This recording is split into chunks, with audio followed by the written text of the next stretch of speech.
want to thank each and every one of you for coming out here tonight to arm yourselves with knowledge about a tool that's being covertly used to usher in what Adolf Hitler and George Bush termed New World Order, and that's mind control.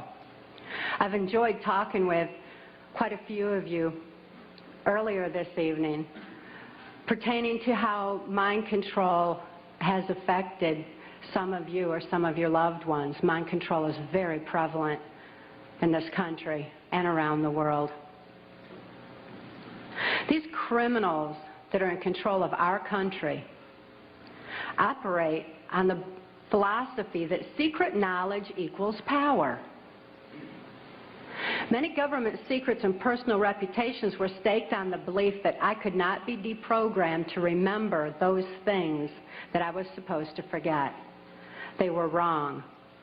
For as intelligent as these perpetrators are, they're limited in their thinking by their own immorality.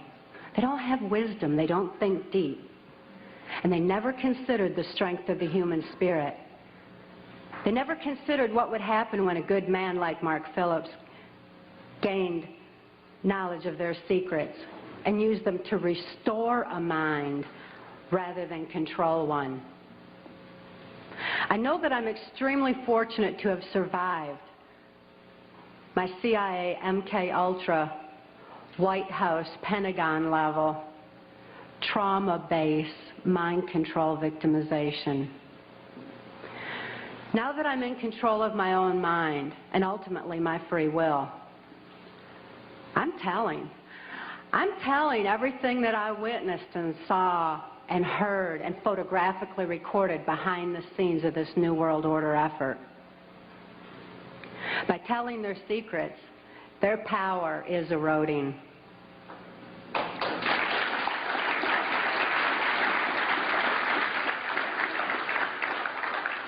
I also speak out to give voice to the many, many mind control victims and survivors out there who can't think to speak out and tell what they know and what they've endured. I speak out for the sake of my daughter, Kelly, who's now 16 years old and is a political prisoner in the custody of the state of Tennessee, where she's being denied any rehabilitation due to the political affluence of her abusers. She's counting on Mark and I to get this word out on her behalf. For Kelly's sake and for your sake, Mark and I have gone to great lengths to document the facts and the truths that are listed in our book, Transformation of America. Transformation of America is self-published, uncensored, so that you can have the facts that you have a right to know and a need to know. These truths have been covered up and kept from all of us for a long time under a blanket of so-called national security.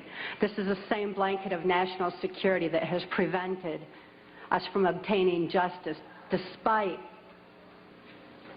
the extensive evidences and documentation we have. We have over 27,000 documents and evidences.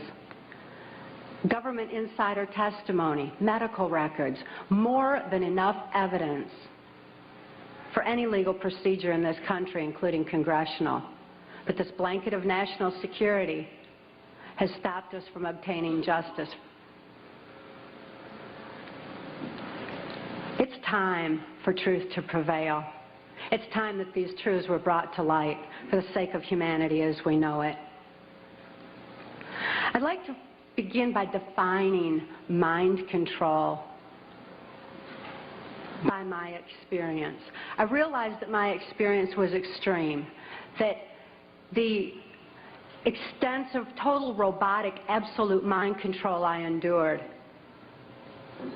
is more limited than the kind of mind control that's proliferating in society. Mind control has kind of a sliding scale where you've got the total robotic mind control on one side, and you've got mind control that's proliferating, such as in occultism in this country, Or Global Education 2000, where children are losing their freedom of thought and their ability to critically analyze. There's so many different aspects of society that are affected by mind control in varying degrees. It's imperative that this information get out. And as I explained, my victimization, it certainly can be applied to all different facets of mind control and mind manipulation. And as Mark and I have heard so many, many times from people who have read the book and heard us speak out, that this is a thread that's tying things together. All of a sudden, this whole new world order is making sense. The erosion of constitutional values, the erosion of morality in this country, all of a sudden, it begins to make sense when we learn about mind control. I was born in 1957 in Muskegon, Michigan, to a multi-generational incest-based family. This means my father was sexually abused as a child, my mother was sexually abused as a child, and they were sexually abusing me. My father sexually abused me as far back as I can remember, and I've often heard him state that he began substituting his penis for my mother's nipple while I was still an infant. I tell you this so that you can understand that my sexuality was confused in infancy. It was put into an area of my brain that's much like survival, like eating and drinking would be. I tell you these facts so that you can be better armed and understand what's happening in society. And name names. Mark and I name names in our book, Transformation of America, not so that I can say, well, I was in the White House with so-and-so. I mean, I missed the whole glamour part, but this is so you know who the problem is and where these problems lie.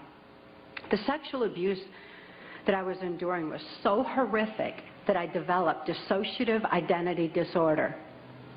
This used to be termed multiple personality disorder, and I'm so glad they've changed it to dissociative identity disorder because it really more aptly describes the compartmentalization that occurs when a person endures trauma that is literally too horrible to comprehend.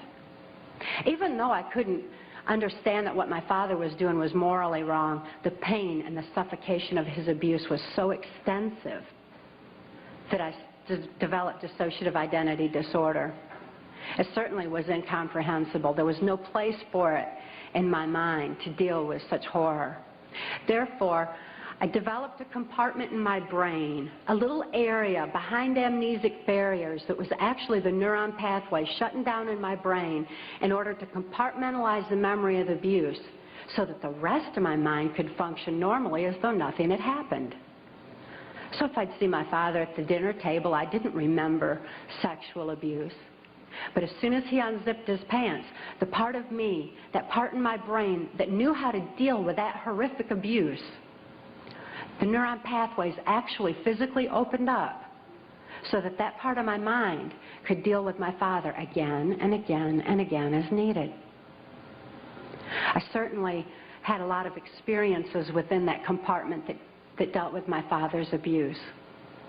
But I didn't have a full range of perceptions. I had a very limited perception, a very limited view. Therefore, I'm so glad it's not termed personality anymore. I developed another compartment in my brain to deal with my mother's abuse. Her abuse was primarily psychological. She suffered from dissociative identity disorder herself, and I don't hold her accountable for her actions the way that I do my father, who is fully aware of what he was doing. My mother, in spite of her inability to control herself, destroyed any remnants of self-esteem that I might have developed. And her abuse was so horrific that I developed another compartment in my brain just to deal with my mother. I developed another compartment to deal with the child pornography that my father was subjecting me to. He was earning his living as a worm digger on a 6th grade education and supplemented the family income with child pornography that was being distributed through the local Michigan mafia pornography ring. At that time, there's a criminal faction of our government that was interested in targeting children such as myself for mind control. Because this compartmentalization of memory was something that they deemed ideal for keeping government secrets. After all, if I couldn't think to remember, how could I tell about it? Additionally, people who suffer from dissociative identity disorder develop a photographic memory behind those amnesic barriers, because the brain has a defense mechanism that when trauma occurs, it photographically records events surrounding trauma. And an example of this would be that many of you who are old enough to remember, when John F. Kennedy was assassinated, most people know exactly where they were and what they were doing, because this was an event that traumatized the nation. And this exemplifies how the mind photographically records events surrounding trauma. So behind these amnesic barriers, I had a photographic memory, which the government deemed ideal for programming. That way I could deliver messages to and from government leaders, or in my case, also drug lords, who were involved in funding the black budget and funding the New World Order controls. They're interested in programming me so that I would deliver the messages verbatim. When I delivered messages, I delivered exactly what I was told, using the voice inflections of my abusers, with no conscious comprehension of what I was even saying. It was just a tape recorder just parroting out exactly what I'd been told. Another aspect that the government was interested in is that as a dissociative identity disordered person, I had no concept of time, because I was going from compartment to compartment of my brain with no memory of what had happened before. Therefore, I had no ability to even keep track of time, and a concept of it was just absolutely impossible. And it also makes for, if I didn't know what I was doing earlier, I wouldn't know to be tired while I was overdoing something else. Therefore, a person who suffered from dissociative identity disorder had extensive physical endurance, just superhuman strength and an ability to keep going and going and going and going. Dissociative identity disorder persons also develop 44 times visual acuity. Very often that's why you see them wide-eyed with the whites around their eyes, because they're actually taking in more of their surroundings than the average person. 44 times more detail than the average person sees. That certainly makes them perfect marksmen for mercenary operations or for intelligence in different areas that the government was interested in developing mind control. I was a chosen one, or a prime candidate, for mind control because of the sexual abuse that I had endured. My sexuality had been enhanced. Therefore, I was used as a sex slave and also delivered messages to and from these government leaders. At that time, because the government, this criminal faction of our government, was so interested in dissociative identity disordered persons, they knew that any child that was subjected to child pornography had to have endured trauma so horrible that they had to be suffering from that disorder. Therefore, this criminal faction of our government sanctioned this child pornography ring so that they could identify and target children such as myself for the project. At that time, the politician, local Michigan politician, mafia politician, the politician who was protecting this Michigan mafia pornography ring was a guy named Gerald Ford. This is the same Gerald Ford that went on to become the first unelected president of the United States. Gerald Ford, I never perceived his political affluence. I only perceived him as another abuser like my father, because Gerald Ford also sexually abused me as a child and sexually abused me right on through my mind control victimization until Mark rescued my daughter Kelly and I in 1988. Gerald Ford is not a pedophile per se. He's what I refer to as trisexual. He'll try anything. Any age, anybody, anytime, anywhere, just as long as he had control. Because he had a perversion of power. in addition to his interest in mind control. Therefore, it was Gerald Ford who came out to our house and explained to my father how to raise me in the project according to government specifications. My father had been caught sending this child pornography through the U.S. mails, and therefore he was approached and told that if he sold me into that project, that he would gain immunity from prosecution. My father remains free from prosecution to date for so-called reasons of national security. My father thought it was just absolutely wonderful and immediately sold me into the project. He felt like the government condoned child abuse. So did I. I certainly felt like the government did. And my father went on to have 5 more children to raise in the project, so there were 7 of us in all. The rest are still awaiting freedom. Once my father agreed to sell me into the project, I was taken routinely to Mackinac Island, Michigan, which is a political retreat where the Michigan governor's mansion is located. It was a bohemian grove of sorts where politicians met and discussed New World Order controls, where they discussed mind control of the masses, mind control in the school systems, how to use occultism as a trauma base. One of my sexual abusers at that time was the Prime Minister of Canada, Pierre Trudeau. Pierre Trudeau is a professed Jesuit. Now, the Jesuits are an intelligence arm of the Catholic Vatican. There's a criminal faction within these Jesuits. I'm certainly not saying all Catholics are bad, nor am I saying all CIA is bad or all politicians. There's good and bad in everything. But nevertheless, Pierre Trudeau represented this criminal faction of the Catholic Church, of the Jesuits, who believed in mind control of the masses because they wanted to be the one world church in the New World Order. The money that was being brought in through the church was funding New World Order controls.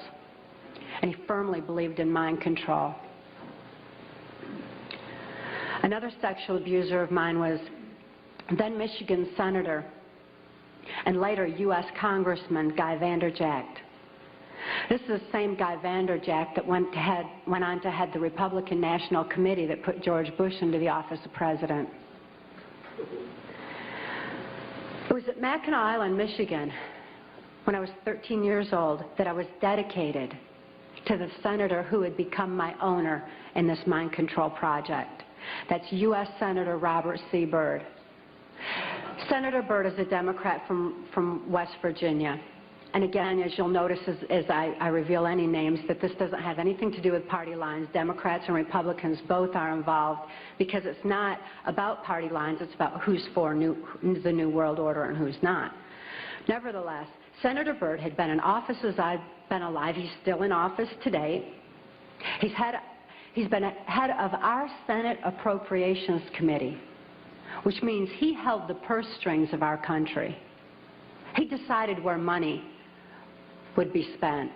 And I know from having witnessed and experienced and saw so much behind the scenes that Senator Byrd was appropriating money in directions that would allow for New World Order controls. Not only that, but my father, for having sold me into this project, was granted a lucrative military contract for making camshafts for military automobiles and all. My father became extremely wealthy on his 6th grade education. Senator Byrd, as my owner, would decide where I should go, when, what operations I would be forced to carry out during the Reagan-Bush administration, what places I should be taken specifically for mind control programming. Senator Byrd directed all of my activities. Also around that time, I'd made my first communion in Muskegon's St. Francis de Sales Church. Having made my first communion, I also endured an extra ritual after that was referred to as the rite to remain silent. That's R-I-T-E, as in ritual. This involved Congressman Vanderjagt and the head of our church at that time, a Father Don. And they subjected me to an occult blood ritual. This was so horrific. It was this reversal of the Catholic Mass. It confused my mind because when a person's operating on a subconscious level because they're so traumatized that consciously there's no place for what they're enduring, the subconscious mind has no ability to discern and to question and to reason the same way that the conscious mind does. And this reversal of the Catholic Mass into occultism just made it all seem to run together in my mind. It was absolutely horrific. This blood ritual was so horrible that my mind readily accepted the mind manipulation that I endured afterwards, a hypnotic language, the neuro-linguistic programming, mind-controlled programming, that actually changed the way that my brain was functioning. So that, you know that part of my brain that I said would open up to deal with my father's abuse again and again? They changed that so that they decided when, where, and how that particular compartment of my brain would be opened and accessed. And they replaced the triggering mechanism with hypnotic codes, keys, and triggers, hand signals. There's also phone tones that can also open those neuron pathways and give access to the compartmentalized memory as well. They replaced that at that time. And this was with this right to remain silent. I also had a silence in my head after that, because up until that time, I heard, it was just my own voice, but I heard my voice arguing back and forth with all these different perceptions and from the different compartments in order that I could formulate some kind of a decision about things.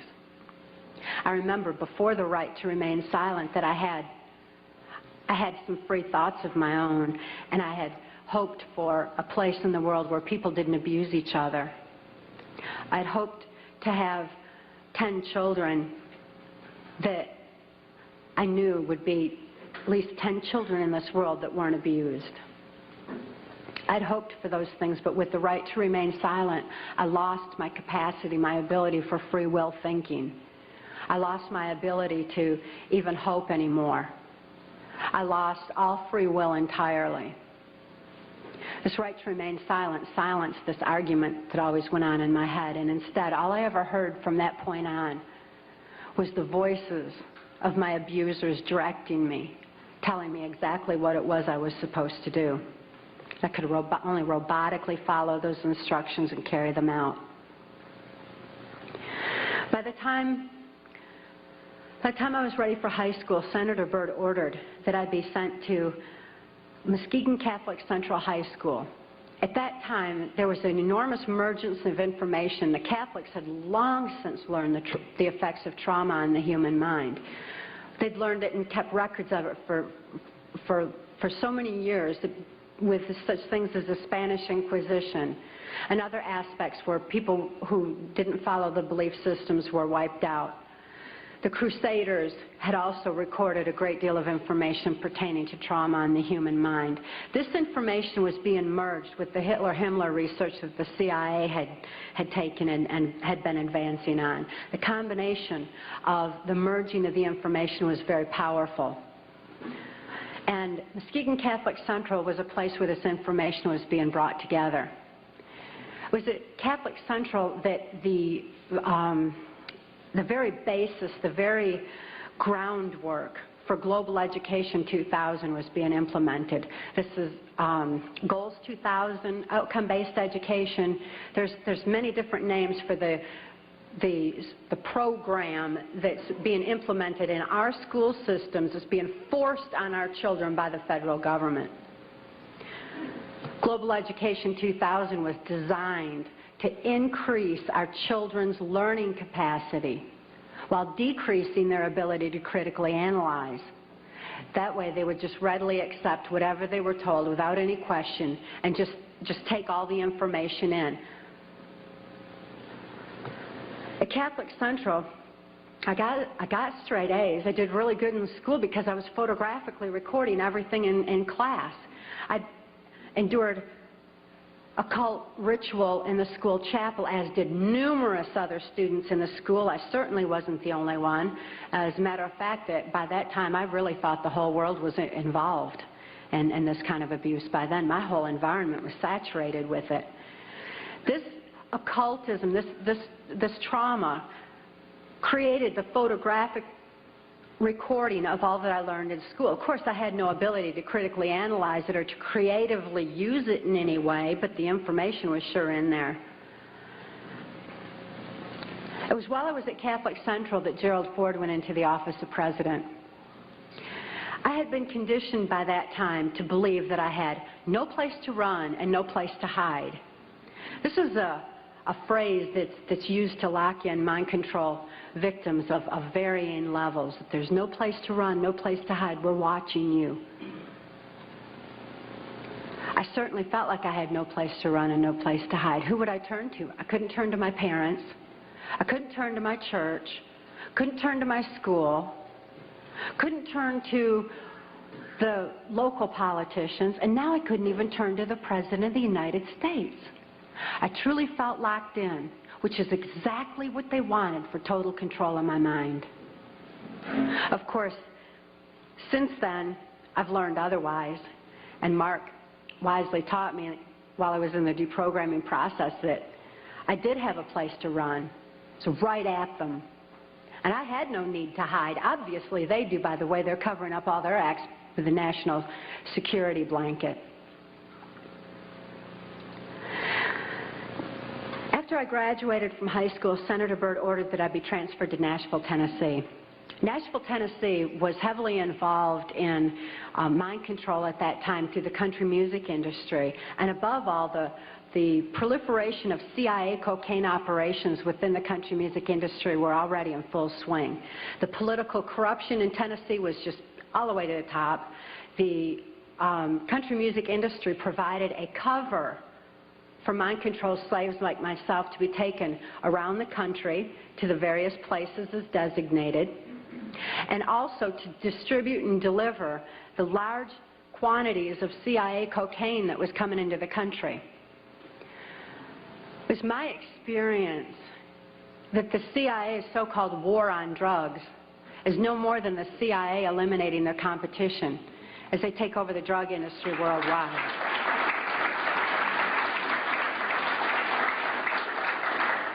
They took their war on drugs to our street corners and turned our streets into a bloodbath. The country music industry provided the cover for distributing the cocaine, so Senator Byrd wanted me to be within the country music industry. Besides that, he fancied himself an entertainer of sorts, and he fiddled on the Grand Ole Opry from time to time. When I was first sent to Nashville, he was playing on the Opry that night, and he had a musician behind him, a guy named Wayne Cox. Wayne Cox later told me that playing music behind Senator Byrd wasn't the only way that he backed him, but that he backed him politically as well. After the Opry that night, I endured an occult ritual again. Occultism is oftentimes used as a trauma base for mind control. Who can comprehend that kind of a trauma? Blood ritual is absolutely horrible, and it's a perfect trauma base for mind control, for the compartmentalization of memory.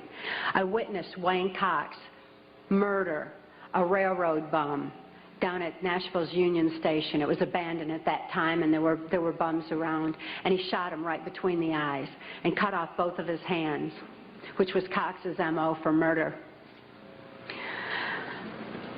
After this blood ritual, this horrible trauma, I was programmed that Wayne Cox would be my first handler in MK Ultra Mind Control. As my handler, Wayne Cox would follow Senator Byrd's directions and instructions, and above all, he would be subjecting me to more trauma sufficient to satisfy the numerous compartments Senator Byrd wanted developed in my brain for mind control programming so that I could carry out various operations during the Reagan-Bush administration. I endured numerous occult rituals after that. Wayne Cox at that time was working directly under the direction of Louisiana Senator J. Bennett Johnston, and he took me to his hometown in Chatham, Louisiana. J. Bennett Johnston at that time was heavily involved in mind control operations because he was running a band of mercenaries out of Louisiana. At that time, this band of mercenaries were going in and out of South America. There was a lot of arms deals going on. There was, and most importantly, when the airplanes would fly these guys down to South America, they would come back full of cocaine, which was being distributed on our streets. Wayne Cox was triggering these mercenaries into operation by showing them a severed hand from another one of his victims, which re-traumatized them into the occult ritual that they had already endured and accessed a specific compartment of their brain. And he told them that J. Bennett Johnston wanted them to give him a hand and carry out a certain operation. He would then give the instructions and the guys would follow him through. So J. Bennett Johnston was heavily involved. At that time, it was 1978, and it was determined that I had endured sufficient trauma to carry out my first trial run operation. An enormous quantity of cocaine had been flown in on one of these operations, and I was to deliver it into the neighboring state of Arkansas. By that time, Bill Clinton's drug operation was in full swing. He was governor of Arkansas, and I delivered this cocaine to a remote airport in Ouachita Forest, which I've since identified as Mena Airport. I also delivered a little packet of information and a small quantity of cocaine, a personal stash from J. Bennett Johnston, to Bill Clinton. I delivered it to Bill Clinton, and he cut out 2 lines of the coke, and he did inhale.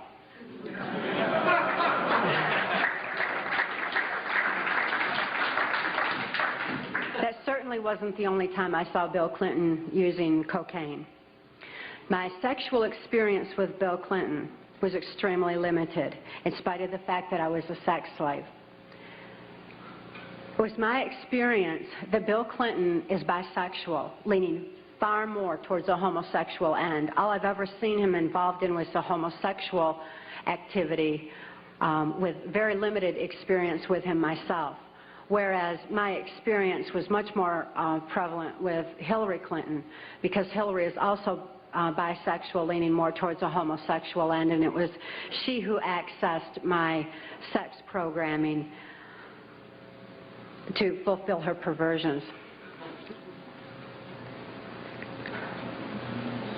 Around this same time, J. Bennett Johnston subjected me to some other mind manipulation that involved, instead of an occult theme, an alien theme. Now these guys who are manipulating my mind and programming me for mind control purposes claimed, and these criminals in control of our country as well, claimed to be gods, demons, and aliens, in order that I feel totally helpless, in order that I felt like they were beyond my realm to affect. And it certainly worked at that time. J. Bennett Johnston told me that he was an alien. He told me that he had been part of the Philadelphia experiment, and when the ship disappeared, it came back a spaceship. This is in keeping with kind of an air-water mirror theme that NASA uses quite frequently, a reversal, because, again, the subconscious mind doesn't have any reasoning capacity. J. Bennett Johnston then showed me, through his office at General Dynamics, a then top-secret stealth.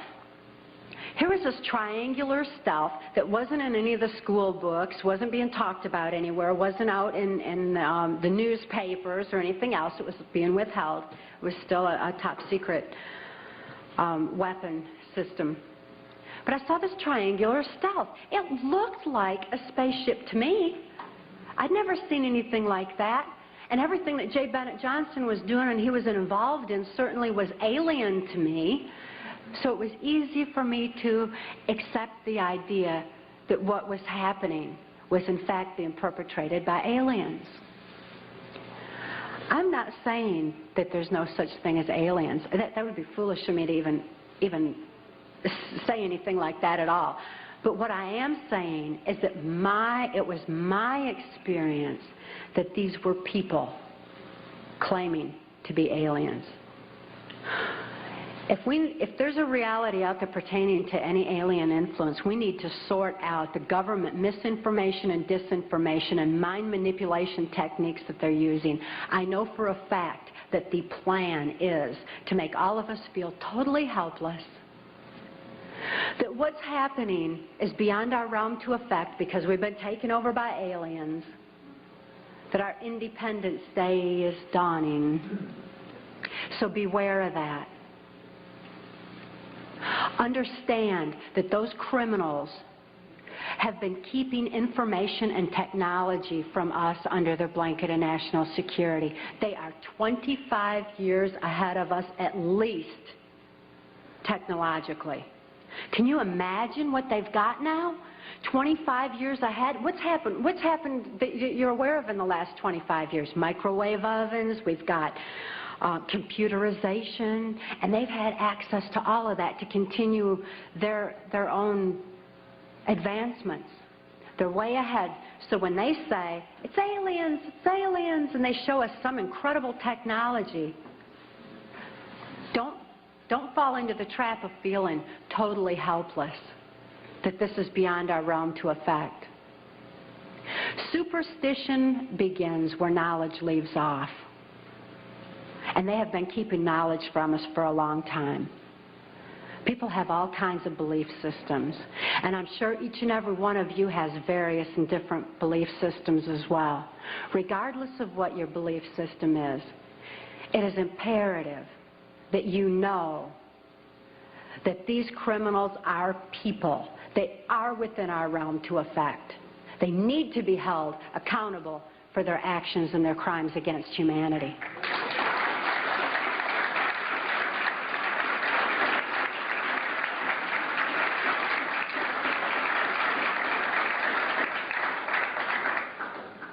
It was 1980 and my daughter Kelly was born. She was born directly into the MK-Ultra Mind Control Project on a much higher level, a more sophisticated technological level than I was subjected to. In addition to trauma, she was subjected to harmonic mind control programming on NASA installations literally since birth, before her brain even had a chance to form. As soon as Kelly was born, Senator Byrd figured I'd been traumatized enough by that time and ordered that we be transferred back to Nashville, Tennessee to carry out operations during the Reagan administration. By being within the country music industry, we had a second handler. His name was Alex Houston. Alex Houston is a ventriloquist, stage hypnotist, in the country music industry. Above all, he carries out criminal covert CIA operations that fund the black budget. And this certainly included bringing in large quantities of cocaine and distributing them through the United States, Canada. He was working at that time and provided a cover for me to be taken throughout the United States, Canada, Mexico, and the Caribbean for these criminal covert operations. As my handler, he took me to various military and NASA installations for mind control programming for specific operations that I was forced to participate in. These operations that I won't have time to get into tonight are detailed in our book, Transformation of America. And they involve such leaders as the President of Mexico at that time, De la Madrid, and Vice President Salinas. It was my experience that in 1984, there's a CIA trauma base, near-death trauma center that's located in Lampe, Missouri. It's called the Swiss Villa Amphitheater. And they'd bring certain involved country music acts in to bring large quantities of cocaine or bring the cocaine out for distribution. Because Lampe, Missouri is just across the Arkansas line and is very much a part of Bill Clinton's cocaine operation. And it was in full swing at that time. It's also interesting to note that this Lampe, Missouri operation is where the country music industry was more conveniently relocated, you know, right there in Branson, so that it would be closer to Clinton's cocaine operations. Lampe, Missouri was a place where I heard George Bush and Bill Clinton talking, where from the point of view I had, they certainly were friends, and they didn't recognize any party lines between them. That's something for the, you know, a smoke and mirrors illusion for the public. It's not something they adhere to because they had exactly the same agenda, and that was for bringing in this New World Order. I heard George Bush talking at that time. He was talking to Bill Clinton, and I've since photographically recorded it and wrote it verbatim in our book, that when the American people became disillusioned with Republicans leading them into the New World Order, that Bill Clinton, as a Democrat, was going to be put into the office of president. This was decided in 1984. Actually, I'd heard about it even prior to that. But that, as of 1984, they were already discussing it as an absolute fact. It was also discussed in the groundwork for NAFTA that by the time George Bush went into the office of president, that Salinas was going to become president of Mexico, and they together would be bringing in the NAFTA, which was the beginning of New World Order controls. I was forced to participate in the criminal groundwork for NAFTA, the opening of the Juarez-Mexican border to the free trade of drugs, free trade of our nation's children. It's absolutely appalling, the criminal roots of NAFTA. Again, this is detailed in the book. But it's interesting to note that these political moves had already been decided way back when. And as I deprogrammed, and as I was, it was really something to me to find out people didn't know about this stuff. I mean, it was so obvious to me. I didn't realize that people were unaware and had bought into some kind of smoke and mirrors illusions of what was going on and never thought to look behind the scenes to what was really going on. But I understand good people don't think that way. They don't have criminal minds. They don't think to look for that kind of criminal activity. Just like these guys are limited in their thinking by immorality, good people are kind of blinded from that kind of criminal activity until their eyes are open to truth. But this criminal activity that was going on at that time, the people that were involved were following directions from George Bush. I don't purport to know it all. I don't purport to know that George Bush is at the very top of all this, but he is as high up as I knew.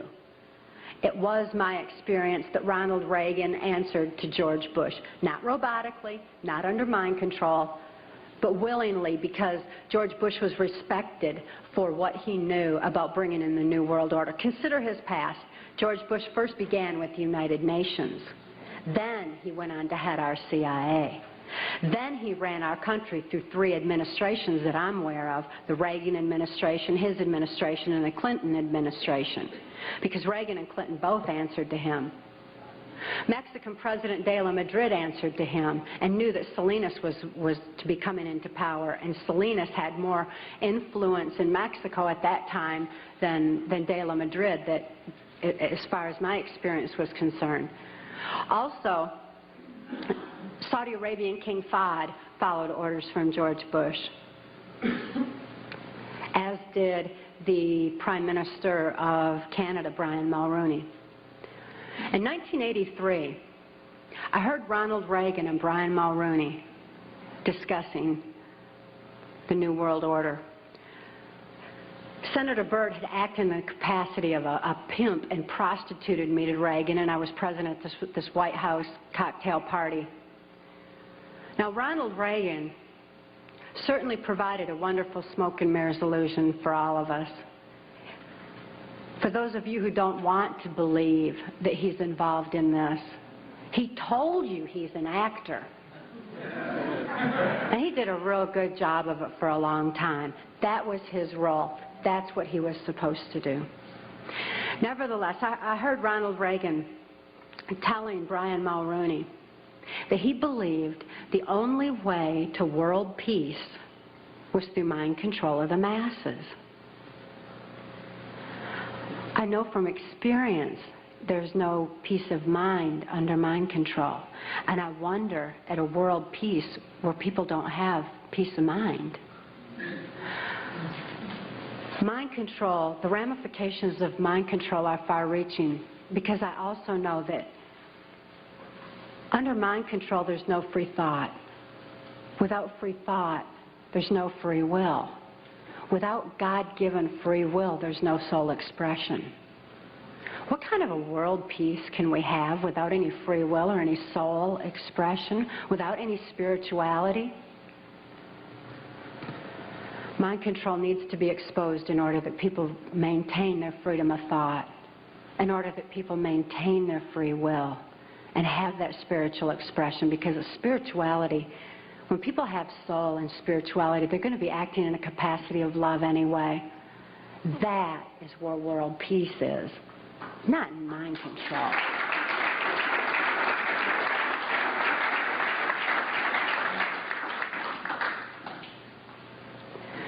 By 1988, I'd been forced to participate in numerous operations against my will, all of which I certainly would never have done.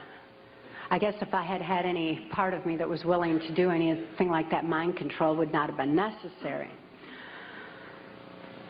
I'm appalled at what I was forced to participate in, but I am relieved that this information's getting out, that people are passing the book Transformation of America hand in hand, hand to hand, so that hand in hand we can take back our country.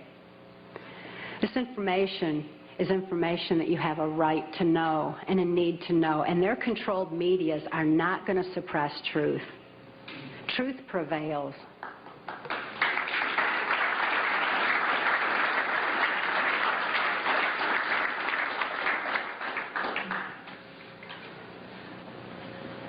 In 1988, Mark rescued my daughter Kelly and I.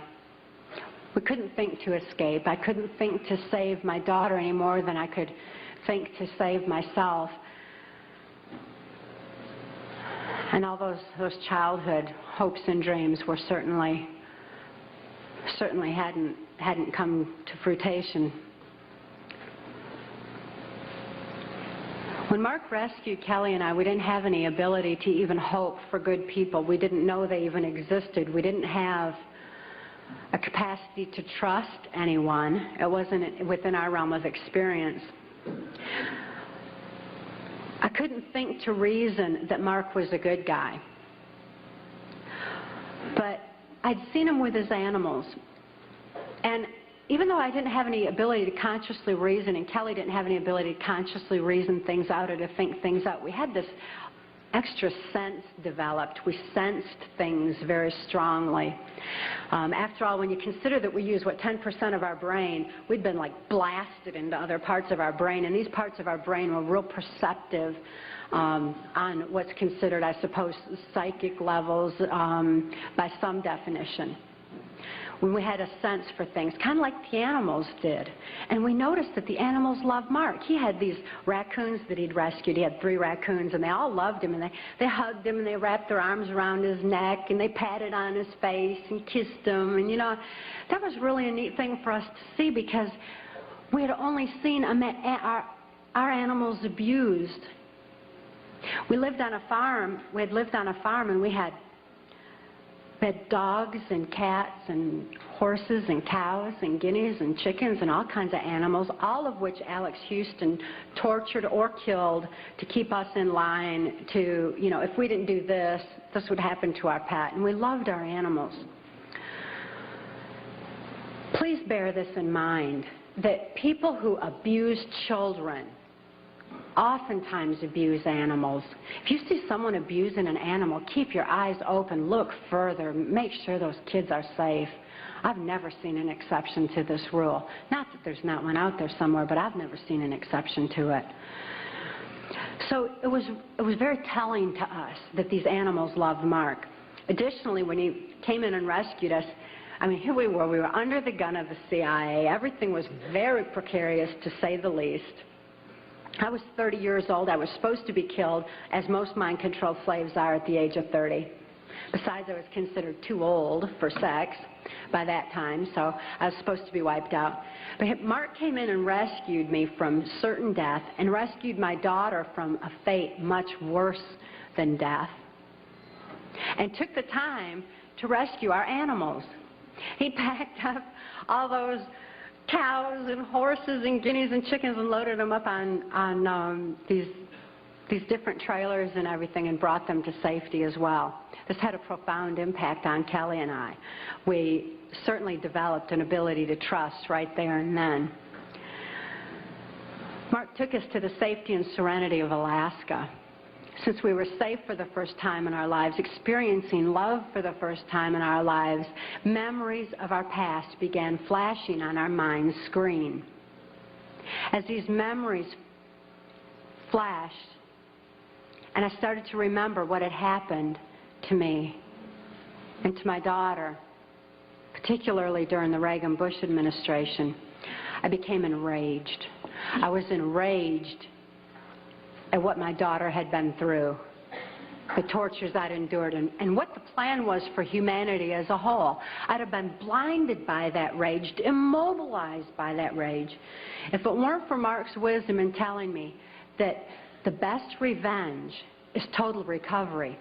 Because through total recovery, by photographically recording all those events, I could expose these people for exactly what they are, for what their plans are, for what I witnessed behind the New World Order. Be able to get help for my daughter, who was in desperate need of help at that particular time. So I began writing out my memories. By writing out my memories, I used a different part of my brain than verbalizing. It bypasses emotion. Bypassing emotion was very necessary for logically making the incomprehensible comprehensible, for understanding and grasping what had happened to us and what could be done with that information. Kelly was not so fortunate. Because of the harmonic programming that she'd endured, remembering the traumas and deprogramming the program did not allow her access to all parts of her brain as it did me. She still needed some technological equipment to help her recover. She needed to actually have those neuron pathways vibrated back open with harmonic equipment. Therefore, she went into Humana Hospital in Anchorage, Alaska, in an intensive care unit. She suffered horribly at that time and responded only to some psychological intervention and not to any conventional medications. Kelly was actually suffering respiratory failure because mind control has advanced to the point where they know the ins and outs of the brain and the mind so well that they know how to program not only the subconscious, but to go into the primitive mind, the very area of our mind where blinking, breathing, and circulatory, heartbeat, all that is regulated. And they could go in there and put death programs in place. In my daughter's case, it was respiratory failure, so that in the event that she ever had cause to remember, which they never expected could happen, but in espionage, that can happen. We've heard of that, where they're brainwashed and where they have the memory accessed. So they wouldn't have to take the old cyanide pill anymore like they used to, like spies used to. Instead, they would just simply go into respiratory failure, circulatory failure, and no information would be released at all. There was no chance of the information getting out that way. Since my daughter was being raised was genetically and mind controlled, being brought up to be in espionage, she had that program in place and it went into effect. Because of the medical attention that she needed, she was she became quickly thrust into the illegal and immoral custody of the state of Tennessee, where she remains today. The violations of laws and rights that proliferated in her so-called legal case were extensive. We had one clean district attorney that went in and told the judge that he was violating constitutional rights and human rights in my daughter's case, and cited law after law after law, and the judge interrupted him and said, but laws do not apply in this case for reasons of national security. This certainly raises a question. What does national security have to do with a documented, validated, and proven rape and molestation of a child's mind and body?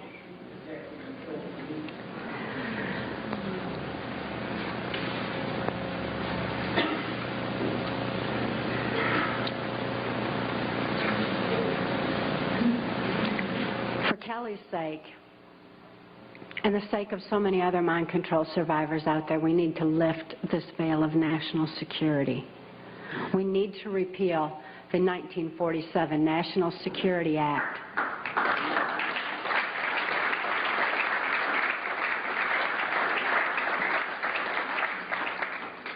This is a national security that's threatening the security of our nation when it covers up such crimes against humanity as mind control, when it covers up the CIA's so-called war on drugs, when it covers up the selling out of our country to New World Order controls. That's a national security that has nothing to do with the security of our nation. This national security has kept information pertaining to mind control for all of you for far too long. We've got to get this information out. We've got to arm others with knowledge on mind control, because knowledge is our only defense against mind control. We need to get this information out in detail so that we can all be more effective in our particular areas of taking back our country and ultimately taking back our world, for Kelly's sake, for the sake of all the other mind control survivors and victims that I know are out there. There's many, many of them. And for the sake of humanity as we know it. It is truth that sets us free. Please help us spread the word. Thank you.